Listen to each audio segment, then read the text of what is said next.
Humanities കഫേയുടെ പുതിയൊരു ക്ലാസ്സിലേക്ക് ഏവർക്കും സ്വാഗതം. അപ്പോൾ ഇനി നമുക്ക് വരുന്നത് നമ്മുടെ ഇംഗ്ലീഷിൻ്റെ +2 ഇംഗ്ലീഷിൻ്റെ മോഡൽ എക്സാമാണ്. അപ്പോൾ അത് സ്പെഷ്യലായിട്ടുള്ള ഒരു വീഡിയോ ആണ് കേട്ടോ ഇന്ന്. അപ്പോൾ നിങ്ങൾ ഇമ്പോർട്ടൻ്റ് ആയിട്ട് പഠിക്കേണ്ട ഡിസ്കോഴ്സും ഗ്രാമറും ചാപ്റ്റേഴ്സും ഒക്കെ പറയുന്നുണ്ട്. സോ എല്ലാവരും ഒന്ന് ശ്രദ്ധിച്ച് കേട്ടോളൂ. ആദ്യമേ തന്നെ ഇമ്പോർട്ടൻ്റ് ആയിട്ടുള്ള ഡിസ്കോഴ്സ് ഭാഗങ്ങൾ ഏതൊക്കെയാണെന്ന് പറയാം. ഏതൊക്കെയാണ്? ലെറ്റർ വരുന്നുണ്ട്. ലെറ്റർ എന്ന് പറയുമ്പോൾ ഫോമലും ഇൻഫോമലും വരുന്നുണ്ട്. ഇമെയിൽ എന്ന് പറയുന്നത് ഫോമലും ഇൻഫോമലും നമ്മൾ പഠിച്ചിട്ട് പോകണം കേട്ടോ. അതിൻ്റെ ഫോർമാറ്റ്, പിന്നെ ന്യൂസ് പേപ്പർ റിപ്പോർട്ടിൻ്റെ ഫോർമാറ്റ് നോക്കിയിട്ട് പോവുക. സ്പീച്ചിൻ്റെ ഫോർമാറ്റ് പഠിക്കുക. പിന്നെ എന്താണ്, പാരഗ്രാഫുകൾ എഴുതാനായിട്ട് ചോദിക്കുക. പിന്നെ article, essay, review, editorial, writeup, ഇങ്ങനെയുള്ള രീതിയിലൊക്കെ ക്വസ്റ്റ്യൻസ് വരാം. അപ്പോൾ ഇങ്ങനത്തെ മീൻസ് അതായത് ഈ പാരഗ്രാഫ് മുതൽ ഈ റൈറ്റപ്പ് വരെയുള്ള രീതിയിലുള്ള ക്വസ്റ്റ്യൻസ് ആണ് വരുന്നതെന്നുണ്ടെങ്കിൽ നമ്മൾ എന്ത് ചെയ്യുക, ഹെഡിങ് കൊടുക്കുക. എന്നിട്ട് മാർക്കിനനുസരിച്ച് പാരഗ്രാഫുകളായിട്ട് തിരിച്ച് തന്നെ എഴുതാനായിട്ട് ശ്രദ്ധിക്കുക. ഓക്കെ, അല്ലാണ്ട് അതിൽ പ്രത്യേകിച്ച് വലിയ ഫോർമാറ്റ് ഒന്നും പഠിക്കാനില്ല. പിന്നെ ഇൻ്റർവ്യൂ ക്വസ്റ്റ്യൻസ് നോക്കുക.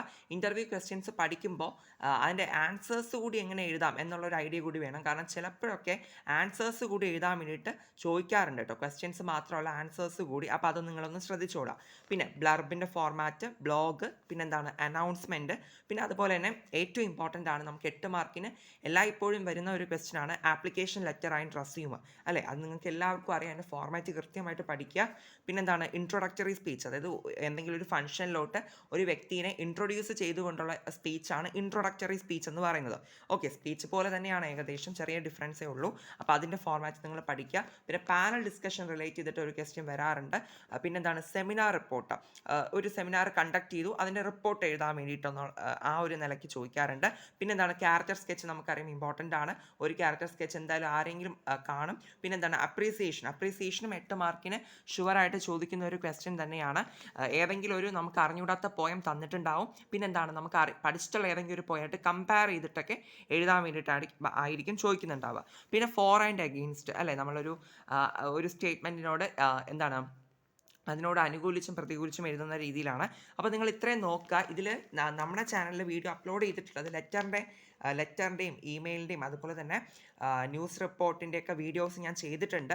പിന്നെ ഏതാ ചെയ്തിട്ടുള്ളത്, ഇൻ്റർവ്യൂ ക്വസ്റ്റ്യൻസിൻ്റെ വീഡിയോ ചെയ്തിട്ടുണ്ട്, ബ്ലർബ്, ബ്ലോഗ്, അനൗൺസ്മെൻറ്റ് വീഡിയോ ചെയ്തിട്ടുണ്ട്, ആപ്ലിക്കേഷൻ ലെറ്റർ ആൻഡ് റെസ്യൂമിൻ്റെ വീഡിയോ ചെയ്തിട്ടുണ്ട് കേട്ടോ. ഇത്രയും കാര്യങ്ങൾ നമ്മുടെ ചാനലിൽ തന്നെ നിങ്ങൾക്ക് ഫോർമാറ്റ് അറിഞ്ഞുകൂടാന്നുണ്ടെങ്കിൽ നോക്കിയാൽ കിട്ടും കേട്ടോ. പിന്നെ അടുത്ത് വരുന്നതാണ് ഇമ്പോർട്ടൻറ്റ് ഗ്രാമർ ടോപ്പിക്സ് എന്ന് പറയുന്നത്. ഏതൊക്കെയാണ് ഗ്രാമറായിട്ട് നമ്മൾ നോക്കേണ്ടത്? ഗ്രാമറിന് പൊതുവെ വെയിറ്റേജ് കുറവാണ്, എങ്കിലും നമ്മൾ കുറച്ച് പഠിക്കാൻ പറ്റുന്നതൊക്കെ പഠിച്ചിട്ട് പോവുക. റിപ്പോർട്ടഡ് സ്പീച്ച് വളരെ ഇമ്പോർട്ടൻ്റ് ആണ്. ഒരു ക്വസ്റ്റ്യൻ എന്തായാലും റിപ്പോർട്ടഡ് സ്പീച്ചിൻ്റെ ഭാഗത്തു നിന്നുണ്ടായിരിക്കും. ആക്റ്റീവ് ആൻഡ് പാസീവ് വോയിസ് ചോദിക്കുന്നതാണ്. അതുപോലെ ഫ്രൈസൽ വെർബ്സും ഇഡിയംസും, കഴിഞ്ഞ വർഷത്തെ മോഡൽ എക്സാമിന് ഫ്രൈസൽ വെർബ്സും ഇഡിയംസും ചോദിച്ചിട്ടുണ്ട്. സോ പഠിച്ചിട്ട് പോവുക. പിന്നെ എഡിറ്റിംഗ് എന്തായാലും ഒരു ചോദ്യം ഉണ്ടാവും. ടെൻസ് ബേസ് ചെയ്തിട്ടുള്ള ക്വസ്റ്റ്യൻസ് ഉണ്ടാവും. Adjective, close and fries. Okay, അതിൻ്റെ ജസ്റ്റ് ഒരു ഫോർമാറ്റ് ഒന്ന് അറിഞ്ഞിരിക്കുക കേട്ടോ. ചെറിയൊരു ടോപ്പിക്കാണത്. ഇനി കൊഹസീവ് ഡിവൈസ് ജസ്റ്റ് ഒന്ന് നോക്കിയിട്ട് പോവുക. പ്രിപ്പോസിഷൻസ് ആക്ച്വലി നമുക്ക് എഡിറ്റിങ്ങിൻ്റെ ഭാഗമായിട്ടൊക്കെ വരാൻ ചാൻസ് ഉണ്ട് കേട്ടോ. അപ്പോൾ അതുകൂടി ജസ്റ്റ് ഒന്ന് ശ്രദ്ധിക്കുക. മെയിനായിട്ട് ഇതിൽ പറയുകയാണെങ്കിൽ റിപ്പോർട്ടഡ് സ്പീച്ചും ആക്റ്റീവ് ആൻഡ് പാസീവ് വോയിസും ഫ്രൈസൽ വെർബ്സ്, ഇഡിയംസ്, എഡിറ്റിംഗ്, ഇത്രയാണ് ഏറ്റവും ഇമ്പോർട്ടൻ്റ് ആയിട്ട് എല്ലാവരും പഠിച്ചിട്ട് പോകണം എന്നുള്ള നിലയ്ക്ക് പറയാനുള്ളത് കേട്ടോ. ഇനി അടുത്ത് വരുന്ന ഇമ്പോർട്ടൻറ്റ് യൂണിറ്റ്സ് ആണ്. നമുക്കറിയാം 5 യൂണിറ്റുകളാണ് +2 ഇംഗ്ലീഷിൽ പഠിക്കാൻ വേണ്ടിയിട്ടുള്ളത്. അതിൽ തന്നെ ആദ്യത്തെ 4 യൂണിറ്റ്സിനാണ് ഏറ്റവും വെയിറ്റേജ് കൂടി നിൽക്കുന്നത് കേട്ടോ.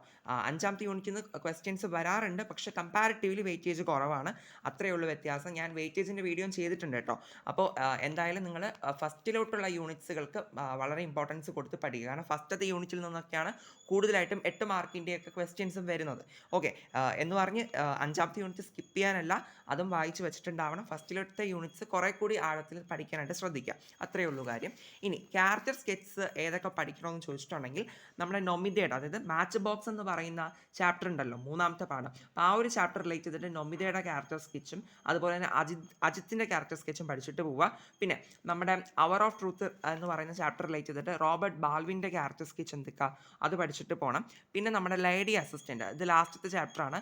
ലേഡി അസിസ്റ്റൻറ്റ് മറ്റൊരു എന്താ പറയുക, പോസ്റ്റ് ഇയർലി ഫോർ ക്രിസ്മസ് എന്ന് പറഞ്ഞിട്ട് ഒരു ചാപ്റ്റർ പഠിക്കുന്നില്ലേ, അതിനകത്ത് നിന്ന് വരുന്ന ലേഡി അസിസ്റ്റൻ്റ് ക്യാരക്ടർ സ്കെച്ച് നോക്കുക, അത് ചോദിച്ചിട്ടുണ്ട്. പിന്നെ അതുപോലെ ഈ ടീച്ചർ എന്ന് ഉദ്ദേശിച്ചിട്ടുള്ളത് ഏറ്റവും അവസാനത്തെ പാഠമാണ്. ക്രൈം ആൻഡ് പണിഷ്മെൻറ്റിലെ ഒരു ടീച്ചർ ഉണ്ടല്ലോ, ആ ടീച്ചറിൻ്റെ ക്യാരക്ടർ സ്കെച്ച് കൂടി നിങ്ങൾ നോക്കിയിട്ട് പോകണം കേട്ടോ. ഇതൊക്കെ ചോദിച്ചിട്ടുണ്ട്. ഞാൻ ഈ അണ്ടർലൈൻ ചെയ്തിട്ടുള്ളത് വീണ്ടും എന്താ പറയുക, കുറച്ചുകൂടി ഇമ്പോർട്ടൻസ് കൊടുത്ത് പഠിക്കേണ്ട ക്യാരക്ടർ സ്കെച്ചുകളാണ് ഞാൻ അണ്ടർലൈൻ ചെയ്തിട്ടുള്ളത്. നൊമിതയും അജിത്തും ബാൽവിനും ഒക്കെ, കാരണം ഇതൊക്കെ കുറച്ചുകൂടി റിപ്പീറ്റ് ചെയ്ത് ചോദിച്ചിട്ടുണ്ട്. ഓക്കെ, ഇത്രയാണ് മെയിനായിട്ട് പറയാനുള്ളത്. പിന്നെ 8 മാർക്കിൻ്റെയും മോസ്റ്റ് ഇമ്പോർട്ടൻ്റ് ആയിട്ട് PYQs ഓറിയൻറ്റഡ് ആയിട്ട് പറയുമ്പോൾ ഡ്രഗ് അബ്യൂസ് റിലേറ്റ് ചെയ്തിട്ട് ഒരു ക്വസ്റ്റ്യൻ പലപ്പോഴും റിപ്പീറ്റ് ചെയ്ത് ചോദിച്ചിട്ടുണ്ട്. ഡ്രഗ് അബ്യൂസ് എന്ന് പറയുമ്പോൾ ഡേഞ്ചേഴ്സ് ഓഫ് ഡ്രഗ് അബ്യൂസ് എന്ന് പറഞ്ഞിട്ട് നമ്മളൊരു ചാപ്റ്റർ പഠിക്കുന്നുണ്ടല്ലോ, ഒരു ആർട്ടിക്കിൾ പഠിക്കുന്നുണ്ട്. അപ്പോൾ അത് റിലേറ്റ് ചെയ്തിട്ട് ഡ്രഗുമായിട്ട് ബന്ധപ്പെട്ട ഒരു 8 മാർക്കിന് ക്വസ്റ്റ്യൻസ് വരാറുണ്ട്, എസ്സേയോ സ്പീച്ചോ അങ്ങനെയൊക്കെ പറഞ്ഞിട്ട്. 8 മാർക്കിന് വന്നില്ലെങ്കിൽ 6 മാർക്കിൻ്റെ സെക്ഷനിൽ വരാൻ ചാൻസ് ഉണ്ട്. പിന്നെ എനി വിമൺ എന്ന് പറയുമ്പോൾ പോയം അപ്രിസിയേഷൻ എഴുതാൻ വേണ്ടിയിട്ട് ചോദിച്ചിട്ടുണ്ട് കേട്ടോ. വേറെ ഏതെങ്കിലും ഒരു പോയം കൂടി തന്നിട്ടുണ്ടായിരിക്കും, രണ്ടും കൂടി കമ്പയർ ചെയ്ത് എഴുതാൻ തന്നെയാണ് വരിക. എനി വിമൺ പലപ്പോഴും കണ്ടിട്ടുണ്ട്, അതുകൊണ്ട് അതിൻ്റെ അപ്രിസിയേഷൻ നിങ്ങൾ നോക്കിയിട്ട് പോകണം. പിന്നെ എൻവിയോൺമെൻറ്റ് റിലേറ്റ് ചെയ്തിട്ട് ഒരു ക്വസ്റ്റ്യൻ വരാറുണ്ട് 8 മാർക്കിന്. എന്ന് പറയുമ്പോൾ നമ്മുടെ when A sapling is planted എന്ന് പറഞ്ഞിട്ട് വാങ്കാരി മാതായുടെ ഒരു സ്പീച്ച് പഠിക്കുന്നുണ്ടല്ലോ, അത് റിലേറ്റ് ചെയ്തിട്ടാണ്, ആ ഒരു ചാപ്റ്റർ ബന്ധപ്പെട്ടാണ് എൻവിയോൺമെൻറ്റ് റിലേറ്റ് ചെയ്തിട്ട് ക്വസ്റ്റ്യൻ വരുന്നത്. പിന്നെ വിമൺ എംപവർമെൻറ്റ് എന്ന് പറയുമ്പോൾ നമ്മുടെ ഫസ്റ്റിലെടുത്ത ചാപ്റ്റേഴ്സിലെ 3 L's ഓഫ് എംപവർമെൻറ്റ്, പിന്നെന്താ എനി വിമൺ, അതുപോലെ തന്നെ match box, match box, okay, ഇതൊക്കെ റിലേറ്റ് ചെയ്തിട്ട് വിമൺ എംപവർമെൻറ്റുമായിട്ട് ബന്ധപ്പെട്ട ഒരു ക്വസ്റ്റ്യൻ നമുക്ക് വരാൻ ചാൻസ് ഉണ്ട്. പിന്നെ ഓണസ്റ്റി എന്നിട്ടുള്ളത് ഏതാണെന്നറിയോ? ദ അവർ ഓഫ് ട്രൂത്ത് എന്ന് പറഞ്ഞിട്ട് റോബർട്ട് ബാൽവിൻ്റെ ഒരു ചാപ്റ്റർ പഠിക്കുന്നുണ്ടല്ലോ, ഒരു എന്താ പറയുക, ഒരു 1 act play. അത് റിലേറ്റ് ചെയ്തിട്ട് അതിൽ ഓണസ്റ്റിനെ കുറിച്ചിട്ടാണല്ലോ പറയുന്നത്. അപ്പോൾ ആ ഒരു തീം വെച്ചിട്ടും ക്വസ്റ്റ്യൻസ് വന്നിട്ടുണ്ട്. ഓക്കെ, ഇതൊക്കെ മെയിനായിട്ട് നിങ്ങൾ ഫോക്കസ് ചെയ്യേണ്ട അല്ലെങ്കിൽ സ്കിപ്പ് ചെയ്യാൻ പാടില്ലാത്ത കാര്യങ്ങളാണ് പറഞ്ഞു വെച്ചിട്ടുള്ളത്. ഓക്കെ, അപ്പം ഞാനിവിടെ ഈ ഡിസ്കോഴ്സും ഗ്രാമറിലും അതുപോലെ റിപ്പോർട്ടഡ് സ്പീച്ചിൻ്റെ വീഡിയോ ഞാൻ ചെയ്തിട്ടുണ്ട് കേട്ടോ. ആക്റ്റീവ് വോയിസും പാസീവ് വോയിസും ചെയ്തിട്ടുണ്ട്. ഓക്കെ, അപ്പോൾ ഇത്രയാണ് പറയാനുള്ള കാര്യങ്ങളെന്ന് പറയുന്നത്. അപ്പോൾ ഞാൻ ഈ ചെയ്തിട്ടുണ്ട് എന്ന് പറഞ്ഞ വീഡിയോസ് മാക്സിമം ഡിസ്ക്രിപ്ഷൻ ബോക്സിൽ കൊടുക്കാനായിട്ട് ശ്രമിക്കാം കേട്ടോ. പിന്നെ അല്ലെങ്കിൽ നിങ്ങൾക്ക് ഹോം പേജ് നോക്കിയാലും കിട്ടും. അപ്പോൾ ഇനി എന്തെങ്കിലും ഡൗട്ട്സ് ഉണ്ടെന്നുണ്ടെങ്കിൽ കമൻറ്റ് സെക്ഷനിൽ അറിയിക്കുക. ഡിസ്കോഴ്സുകൾ ഇമ്പോർട്ടൻ്റ് ആണ്, ഫോർമാറ്റ്സ് പഠിച്ചു പോവുക. പിന്നെ എന്താണ്, ഗ്രാമർ ടോപ്പിക്സ് നോക്കണം, പറ്റുന്നതെല്ലാം. യൂണിറ്റ്സിന് ഞാൻ പറഞ്ഞു എല്ലാം പഠിക്കേണ്ടത് തന്നെയാണ്, പക്ഷേ ആദ്യത്തെ യൂണിറ്റ്സുകളാണ് ഏറ്റവും ഇമ്പോർട്ടൻ്റ് ആയിട്ട് പഠിക്കേണ്ടത്. ക്യാരക്ടർ സ്കെച്ച് എന്തായാലും ഒരെണ്ണം കാണാൻ ചാൻസ് ഉണ്ട്. 8 മാർക്കിൻ്റെ ക്വസ്റ്റ്യൻസ് ഉറപ്പായിട്ടും വരും. അപ്പോൾ ഇതൊക്കെ ഈ പറഞ്ഞിട്ടുള്ളത് 8 മാർക്കിന് വന്നില്ലെങ്കിൽ ഈ ടോപ്പിക്സ് റിലേറ്റ് ചെയ്തിട്ട് 6 മാർക്കിനായാലും നമുക്ക് ചോദിക്കാൻ ചാൻസ് ഉണ്ട് കേട്ടോ. പിന്നെ പ്രത്യേകിച്ച് എനിക്ക് പറയാനുള്ള ഒരു കാര്യം, ഈ ആപ്ലിക്കേഷൻ ലെറ്റർ ഇത് ആരും സ്കിപ്പ് ചെയ്യരുത്. ഇതിൻ്റെ ഫോർമാറ്റ് ഞാൻ ഓൾറെഡി വീഡിയോ ചെയ്തിട്ടുണ്ട്, അതെന്തായാലും ഉറപ്പായിട്ട് ഡിസ്ക്രിപ്ഷനിൽ കൊടുത്തേക്കാം. എല്ലാവരും കയറി കണ്ടു നോക്കുക.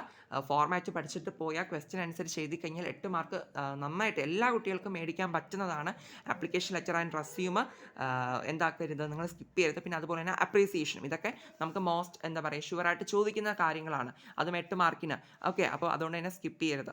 ഓക്കെ, പിന്നെ നിങ്ങൾക്ക് ഇംഗ്ലീഷ് റിലേറ്റ് ചെയ്തിട്ട് വേറെ ഏത് ടൈപ്പ് ഓഫ് വീഡിയോസ് വേണമെന്നുണ്ടെങ്കിലും എന്ത് ചെയ്യുക, കമൻറ്റ് സെക്ഷനിൽ അറിയിക്കുക. ഓക്കെ, സോ അത്രയേ ഉള്ളൂ. Thank you.